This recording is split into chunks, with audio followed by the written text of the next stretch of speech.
வணக்கம் and welcome to African IS kitchen. இந்த flower pot வந்து ரொம்ப அழகாக இருந்துச்சு, உங்களோட ஷேர் பண்ணிக்கணும்னு பண்ணியிருக்கேன். இன்றைக்கி வந்து நம்ம வீட்டில் பொடி கொழுக்கட்டை, கார கொழுக்கட்டை, இது எப்படி ஈஸியாக வீட்டில் செய்யலாம், உப்புமா கொழுக்கட்டை அப்படிங்கிறது வந்து உங்களோட ஷேர் பண்ணிக்கலான்னு இருக்கேன். இது பார்க்கும்போதே அந்த ஆவி பறக்க பறக்க நீங்கள் எதுக்கும் தொட்டுக்கவே தேவையில்லை, அப்படியே சாப்பிட்றலாம். வாங்க அதை பார்க்கலாம். 2 டம்ளர் ரைஸை வந்து ஒரு வாட்டி கழுவிட்டு ஈர நேரத்துலையோ இல்லை வெயில்லையோ வந்து காய வச்சு எடுத்துக்கலாம். கையில் ஒட்டாத அளவுக்கு காயணும். இதுதான் அதோட பதம். அரைக்கிறதுக்கு ஜீரகம், மிளகு வந்து தோரம்பருப்பு, இந்த மூணும் அரைக்கிறதுக்கு, வரமிளகாய் தாளிக்கிறதுக்காக வச்சுருக்கேன். தாளிக்கிறதுக்கு கடுகு, உளுத்தம்பருப்பு, கடலைப்பருப்பு, வரமிளகா அதையும் சேர்த்து எடுத்து வச்சுருக்கேன். தேவையான அளவு எண்ணெய், உப்பு, அதோடு வந்து கொத்தமல்லி, கருவேப்பிலையும் இஞ்சியும் அது போட்டிங்கன்னா அது ஒரு நல்லா டேஸ்ட் கொடுக்கும். கூடவே தேவையான அளவுக்கு 1 கப் நான் தேங்காயும் எடுத்து வச்சுருக்கேன். மிக்சி ஜாரில் எடுத்துக்கிட்டு அந்த அரிசியும், மிளகு, ஜீரகம், 2 டேபிள் ஸ்பூன் தோரம்பருப்பையும் அதில் ஆட் பண்ணி நீங்கள் வந்து அதை அரைச்சிங்கன்னா அதோட டேஸ்ட் ரொம்ப நல்லா இருக்குங்க. உங்களுக்கு ப்ரோட்டீனும் சேரும். நமக்கு மிக்சியில் ஒரு ஓட்டுனதுக்கப்புறம் 1 குழிக்கரண்டி நல்லெண்ணெய் வந்து நீங்கள் அதில் சேர்த்திங்கன்னா அதில் வந்து ஜலிக்க தேவையில்லை, மாவாக வராது.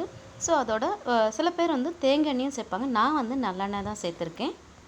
உப்புமாவுக்கு ரவை உடைக்கும்போது வந்து சலிச்சு எடுத்துக்குவோம், ஏன்னா அதில் வந்து சலிக்கும்போது அது அடியில் வந்து மாவாக வரும். அதனால் அதை அவாய்ட் பண்ணுறதுக்கு தான் வந்து எண்ணெயை சேர்க்குறது. அண்ட் டேஸ்ட்டும் நல்லாயிருக்கும். இந்த உடச்ச ரவையோட ஸ்ட்ரக்சர் பார்த்திங்கனாலே தெரியும், மாவே இல்லாமல் வெறும் ஒரே ராசியான ரவையாக வந்திருக்கு. நான் இதை வந்து 2 கப் எடுத்திருக்கேன். இந்த 2 கப்புக்கு 4 கப்பு தண்ணி எடுத்திருக்கேன். 1 கப்புக்கு 2 கப்பு அப்படிங்கிற மாதிரி தண்ணி. நான் 2 கப்புக்கு 4 கப்பு தண்ணியை வந்து தனியாக ஒரு பாத்திரத்தில் சைடில் வந்து கொதிக்க வச்சு எடுத்துக்கிறேன். ஸ்டவ்வில் ஒரு வாணலியை போட்டு 2 குழிக்கரண்டி அளவுக்கு நான் எண்ணெய் கொஞ்சம் தாராளமாகவே போட்டிருக்கேன். எண்ணெய் காஞ்சதுமே நம்மளோட தாளிப்பு பொருட்களையும் சேர்த்துடலாம். அதோடு நான் வந்து பெருங்காயம் வந்து ஆட் பண்ணணும்னு சொல்ல மறந்துட்டேன். எண்ணெய் காஞ்சதுமே தாளிப்பு போட்டுடலாம். தாளிப்பு போட்டதுமே ஒரு சின்ன கிச்சன் டிப் சொல்லலான் இருக்கேன். தாளிப்பு பொருட்கள் வந்து நல்லா வந்து கலர் மாறினதுக்கப்புறம், கடுகு வெடித்து ப்ரௌன் கலர் வந்ததுக்கப்புறம் நீங்கள் வரமிளகாவை போட்டிங்கன்னா வந்து அந்த காரல் இல்லாமல், அந்த கிச்சனில் தாளிக்கும் போது ஒரே நெடியாக இருக்கும் இல்லையா, அந்த நெடி இல்லாமல் இருக்கும். ஒரு வாட்டி நீங்கள் யூஸ் பண்ணிவிட்டு என்னோடய கமெண்ட் செக்ஷனில் மென்ஷன் பண்ணுங்கள். உண்மையிலே அதுக்கு நான் நிறைய வாட்டி அனுபவப்பட்டது தான் அது. அதனால தான் நான் உங்களோட ஷேர் பண்ணிக்கிறேன். உங்களுக்கு இந்த கிச்சன் டிப் பிடிச்சிருந்தா லைக் பண்ணுங்கள் என்னோடய சேனலை. என்னோடய ரெசிபி பிடிச்சிருந்துச்சுனாக்கா கமெண்ட்டும் பண்ணுங்கள்.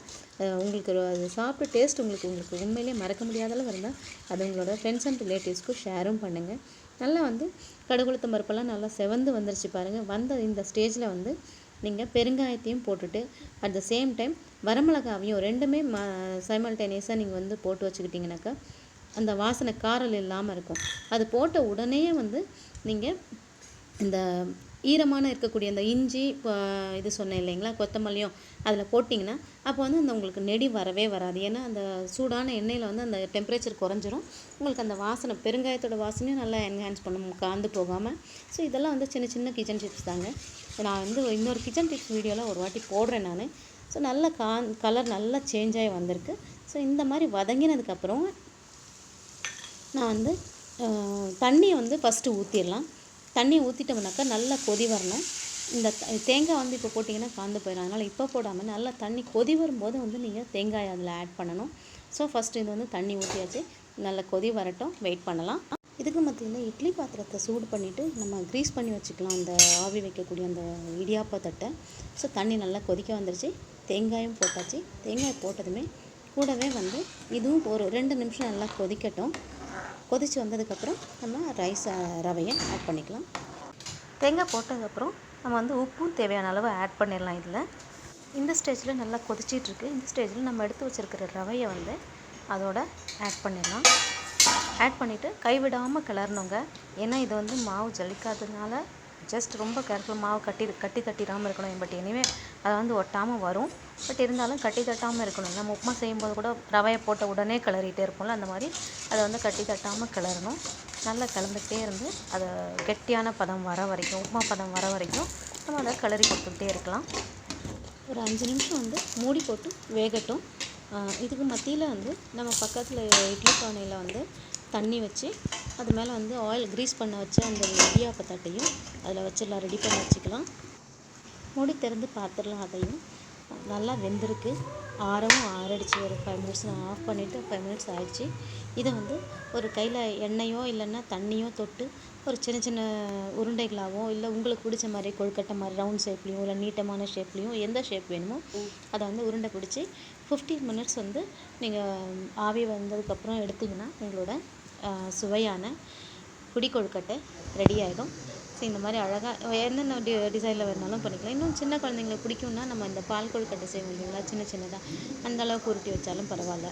அந்த மாதிரி உருட்டி வச்சுட்டு நீங்கள் இந்த இதை வந்து 10 to 15 நிமிஷம் நம்ம சேம் இட்லிக்கு எப்படி டைம் கொடுக்குமோ அதே மாதிரி நம்ம வந்து அதுக்கு வேக வச்சு எடுத்துடலாம். அவ்வளோதாங்க, ரெடி ஆயிடுச்சு.